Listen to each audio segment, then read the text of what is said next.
सपना जो देखा था अब सच हो रहा है। आइए खेलिए गड़ा इलेक्ट्रॉनिक्स। तारक मेहता का उल्टा चश्मा।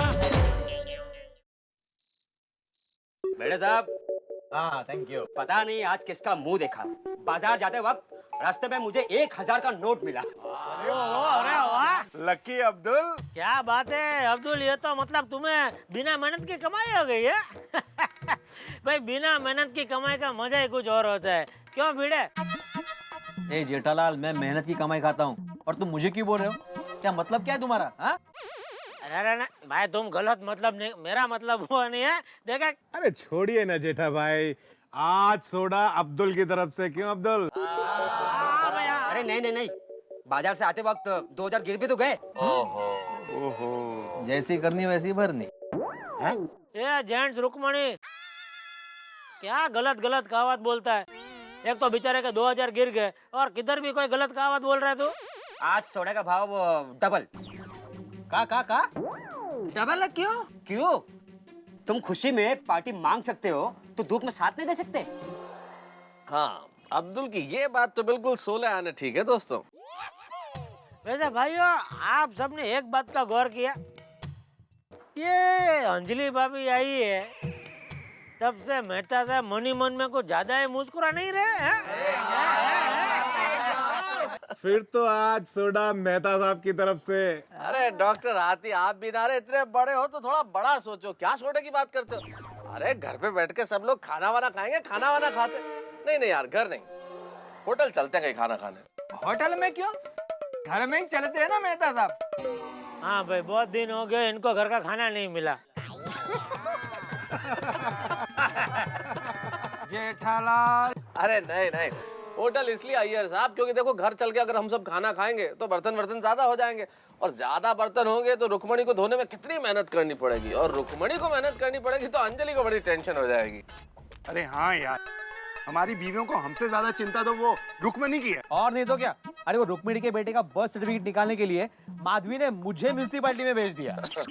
एक बार क्या हुआ मालूम है आपको? क्या? बबीता ने क्या किया मालूम है आपको? क्या क्या? उसने मुझे रुक्मणी को सॉरी बोलने के लिए बोला। ओ, वैसे इनकी बबीता जी के साथ शादी हुई है, वही एक बहुत बड़ी सॉरी है।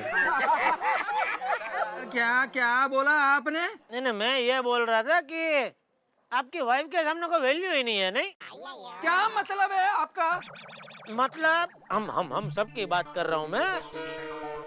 हमारी सबकी, हमारी वाइफ के सामने कोई वैल्यू ही नहीं है, उनको तो बस रुक्मणी की फिक्र है। अभी वो रुक्मणी को मैंने थोड़ा रिटेल में डांट क्या दिया, दया ने मुझे होलसेल में डांट दिया। दया भाभी ने डांटा?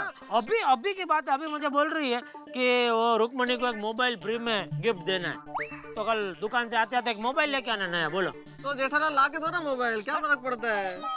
चलो, मान लिया कि उसको एक मोबाइल मैंने दे दिया, लेकिन वो बेचारी उसका बिल कहाँ से भर पाएगी? अरे जेठालाल, बीवी का दिल रखने के लिए बिल भी तुम भर दो। अरे भाई, अगर हमारी बीवियां खुश तो हम सब खुश है ना। बोलो हमारी बीवियों की। कहाँ रख दिया है आपने रुक्मिणी के बेटे का बर्थ सर्टिफिकेट? तुम्हें याद होना चाहिए, मैंने तुम्हारे हाथ में दिया था। हो ही नहीं सकता, आपको ना कुछ समझ में ही नहीं आता। अरे इतना इम्पोर्टेंट डॉक्यूमेंट है, कहाँ रख दिया है आपने? उल्टा मुझे बोलना चाहिए माधवी कि कितना इंपॉर्टेंट डॉक्यूमेंट था। पता है कितनी मेहनत करनी पड़ी थी मुझे? अरे उस म्युनिसिपैलिटी में 4 घंटे, फिर 30-40 सवाल, और फिर 20 बार इस टेबल से उस टेबल पर जाने के बाद बर्थ सर्टिफिकेट हाथ में मिला था। ये क्या है? बर्थ सर्टिफिकेट कहाँ था? मेरी किताब में। एक शिक्षक होकर इतनी लापरवाही! वो अभी 10 बार लिखो, आज के बाद काम की चीज अलमारी में रखूंगा। वो मैं लिखूंगा माधवी, लेकिन मुझे ट्यूशन के लिए देरी हो रही है, नाश्ता दो ना। बिल्कुल नहीं। हाँ? पहले मैं इसको अलमारी में रखूंगी, उसके बाद नाश्ता मिलेगा। तब तक मैं क्या करूं? लिखते रहो 10 बार। अरे माधवी,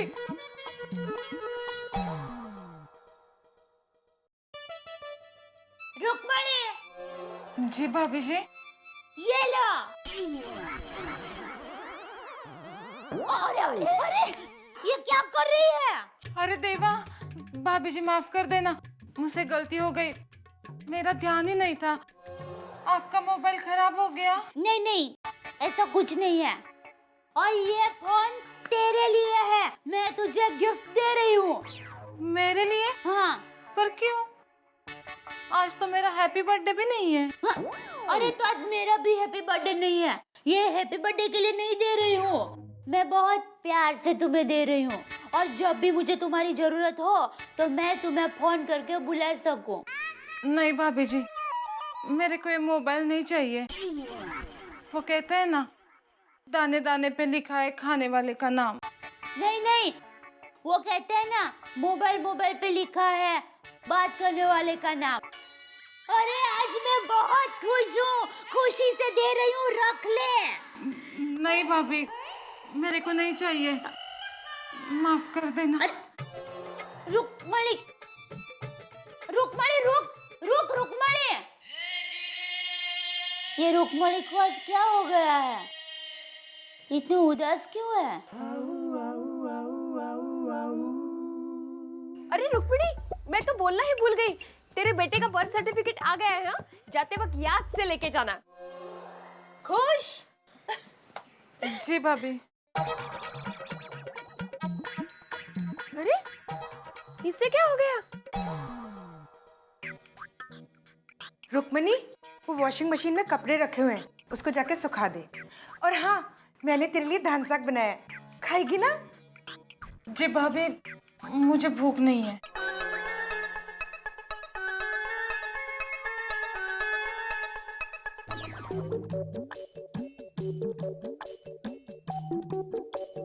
उफ रुक्मिणी, जल्दी ये धो के दो, मेरे दुपट्टे पर चाय गिरी। रुक्मिणी, मैं तुमसे कह रही हूँ, मेरे दुपट्टे पर चाय गिरी। अभी धो के लाती हूँ। अरे इसे क्या हो गया?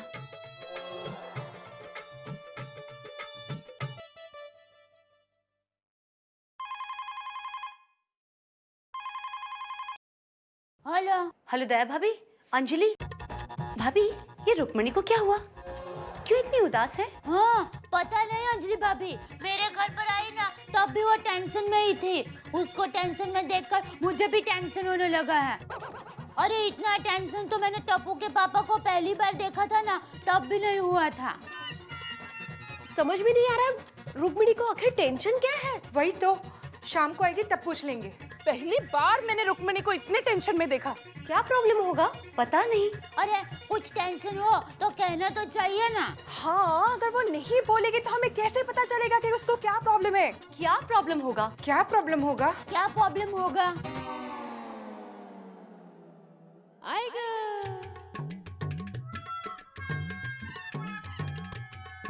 क्या करूं?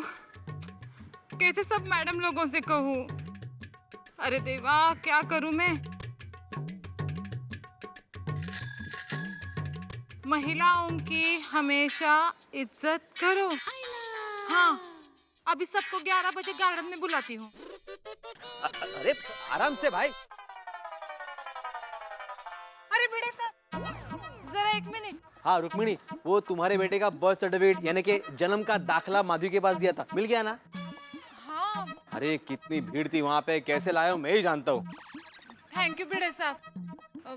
वो जरा बोर्ड पे लिखो ना। अरे अभी थैंक यू वेरी मच वो नोटिस बोर्ड पे लिखने की क्या जरूरत है? ठीक है कोई बात नहीं। अरे वो नहीं, जो मैं बोल रही हूँ वो लिखना है। अच्छा क्या लिखना है? आप भी ना भिड़े साहब, वो कहते हैं ना, खाली चना बाजे घना है? अरे आपने इतना अच्छा लिखा है, महिलाओं की इज्जत करो, तो मैं जो बोल रही हूँ वो लिखो ना। अभी देखो मुझे बहुत देर हो रही है, ऊपर से भिड़े साहब। अच्छा ठीक है क्या लिखना है बताओ। चलो। हाँ चलो अभी चलो। हाँ चलो चलो। हाँ, जल्दी बोलो क्या लिखना है? लिखो आपातकालीन बैठक। आपातकालीन बैठक? क्यों? लिखता हूँ। आपातकालीन बैठक। अब लिखो प्यारी सेठानियों। नहीं, आदरणीय मेम साहेब। नहीं, आप प्यारी मैडम हो। प्यारी मैडम हो, फाइनल नहीं लिखना, ये मैच थोड़ी है। बस लिखना है प्यारी मैडम हो हाँ। मेरी विनती है कि आप सब सुबह 11 बजे गार्डन में आ जाओ और रोशन भाभी अब 11:15 बजे आ जाओ। क्यों, उसको 15 मिनट लेट क्यों? क्योंकि उनकी घड़ी 15 मिनट आगे है और नीचे लिखो आपकी प्यारी रुक्मिणी। सेवा कठिन है। एक मिनट, लेकिन गार्डन में क्यों मिलना है? भिड़े साहब आप कितने सवाल पूछते हो? वो कहते हैं ना आसमां से गिरे खजूर में अटके। ए भाई, मैं लिखता हूँ लेकिन तुम गलत जगह पे गलत कहावत मत बोलो, हाँ प्लीज।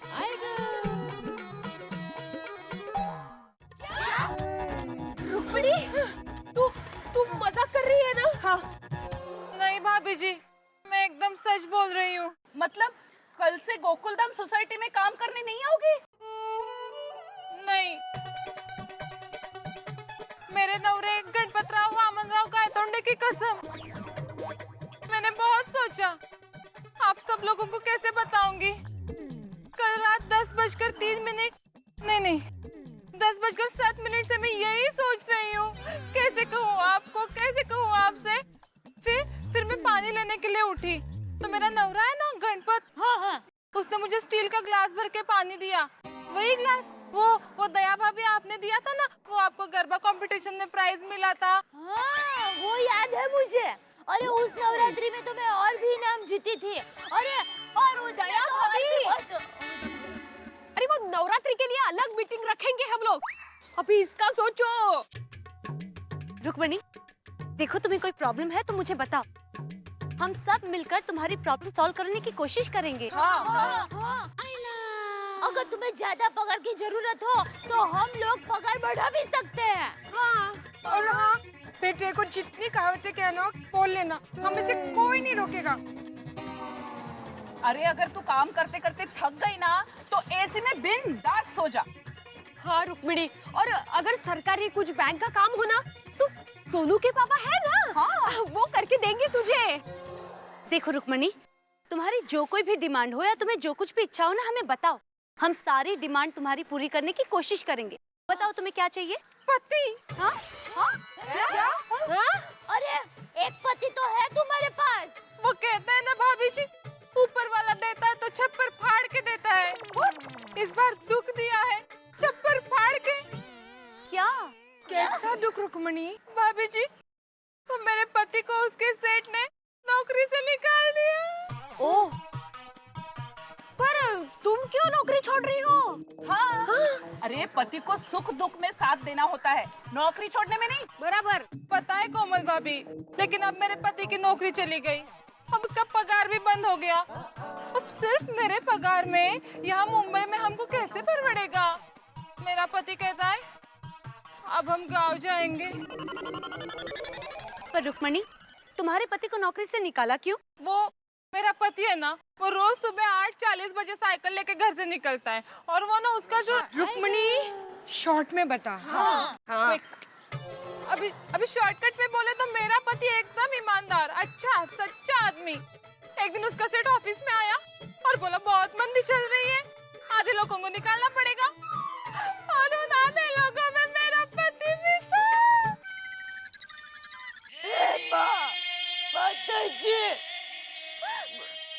भाभी जी, हमारा भी मन करता है इस मुंबई में, इस सपनों की नगरी में रहने का, लेकिन कितनी महंगाई है यहाँ, कैसा चलेगा हमारा यहाँ पे?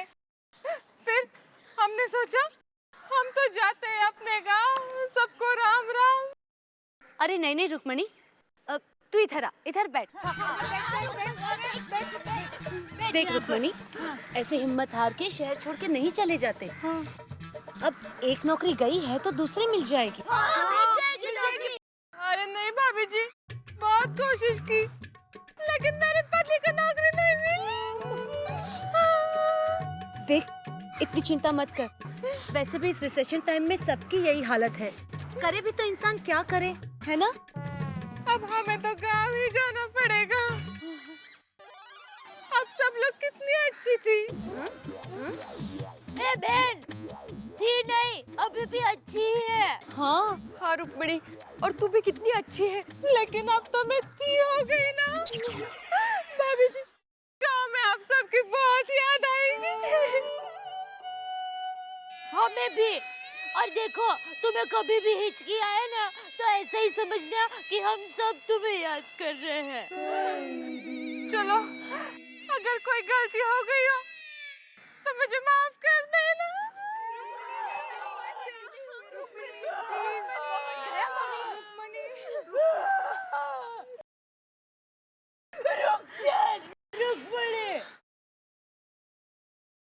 रुक्मणी, हमको छोड़ के मत जाओ। रुक्मणी, प्लीज मान जाओ ना। रुक्मणी, मत जाओ नहीं। रुक्मणी, अपना ख्याल रखना प्लीज। सुनो रुक्मणी, गांव पहुंचते ही मुझे फोन कर देना, ठीक है?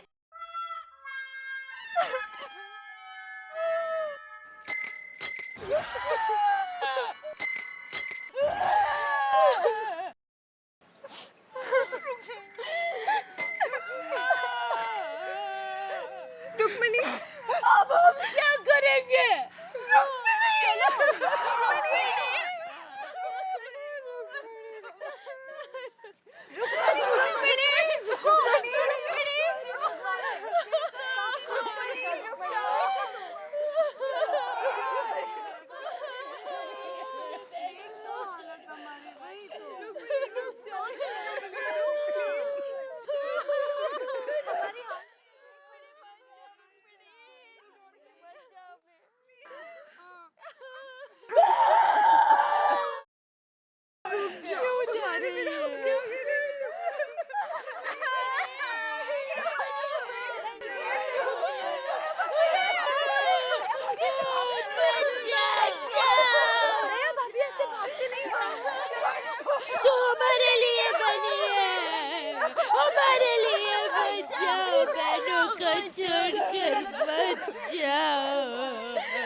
ट्रेन ट्रेन, अब इस साइकिल की घंटी की आवाज नहीं सुनाई देगी गोकुलधाम सोसाइटी के आंगन में, और ना रुक्मणी साइकिल पे नजर आएगी। वाह, कितना अच्छा लगता था जब रुक्मणी साइकिल पे आती थी। खरामा खरामा। और रुक्मणी की ये विदाई छोड़ गई है गोकुलधाम सोसाइटी की महिलाओं की आंखों में आंसू। लेकिन मैं सोचता हूँ, क्या ये आंसू रुक्मणी के लिए है या इस अंदेशे से है कि अगर रुक्मणी चली गई तो काम कौन करेगा? गोकुलधाम सोसाइटी की महिलाओं के आंसू बहने लगे हैं, लेकिन आंसू बहें चाहे वो रोएं, आप चिंता मत करिए, क्योंकि आपके लिए एक चीज गारंटेड है, हंसना हंसाना उठा के लगाना। देखते रहिए तारक मेहता का उल्टा चश्मा। और हाँ, एक बात याद रखिए, हंसते रहिए।